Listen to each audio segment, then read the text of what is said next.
राज्याचे मुख्यमंत्री झाल्याच्यानंतर देवेंद्र फडणवीस 29 मेला अर्थात उद्याला हिंगोली जिल्हा दौऱ्यावर येणार आहेत। त्यांचा हा दौरा स्थानिक स्वराज्य संस्थांच्या निवडणुकांच्या पार्श्वभूमीवर अत्यंत महत्त्वाचा मानला जातो। या दौऱ्याचं आयोजन केले भाजपचे आमदार तानाजी मुटकुळे यांनी।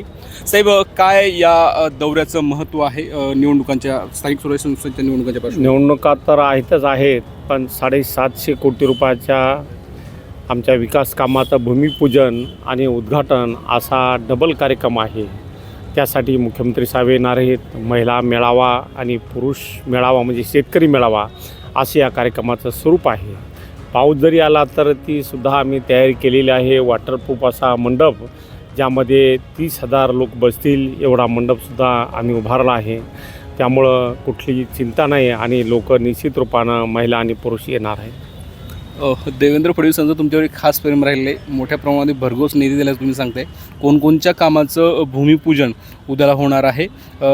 देवेंद्र फडणवीस यांच्यासोबत इतर कोणकोणचे मंत्री महोदय उद्याच्या या कार्यक्रमाला उपस्थित राहतील? आपल्या जिल्ह्याचं जे मेडिकल कॉलेज आहे त्यासाठी लागणारे 486 कोटी रुपये त्यांनी मंजूर केले। त्या कामाची वर्क ऑर्डरसुद्धा झाली।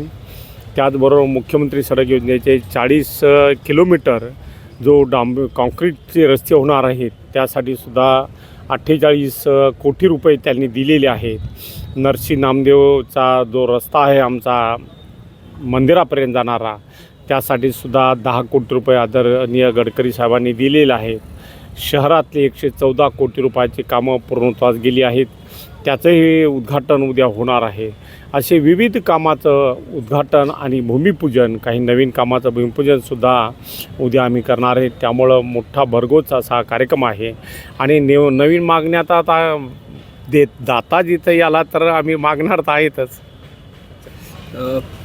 फडणवीस साहेबांसोबत इतर कोण कोण मंत्री उद्याला या कार्यक्रमाला? महाराष्ट्राचे ग्रामविकास मंत्री गोरे साहेब हे सुद्धा येणार आहेत। आमच्या माननीय नामदार मेघनाताई बोडीकर, माननीय आमदार आमचे अतुलजी सावे साहेब, माजी मुख्यमंत्री आदरणीय अशोकरावजी चव्हाण साहेब आणि आमदार गोपीचंद पडळकर साहेब हे सर्वजण या कार्यक्रमाला येणार आहेत आणि आम्हाला मार्गदर्शन करणार आहेत। साहेब, पावसाची शक्यता आहे, किती लोकांची गर्दी जमणार आहे या सभेला? पावसाच्या पार्श्वभूमीवर आयोजक म्हणून कशी तयारी असणार आहे? या कार्यक्रमाला किमान 25 ते 30,000 महिला आणि पुरुष येतील तेवढ्यांची इथं बसण्याची व्यवस्था आम्ही केलेली आहे। वॉटरप्रूफ असा मंडप आम्ही केलेला आहे आणि लोकांना कुठलेही त्रास होणार नाही याची काळजी आम्ही आमचे कार्यकर्ते घेत आहेत। 2च दिवसापूर्वी फडणवीसांचा नांदेड दौरा झालेला आहे, म्हणजे अमित शहांसोबत ते नांदेडला होते।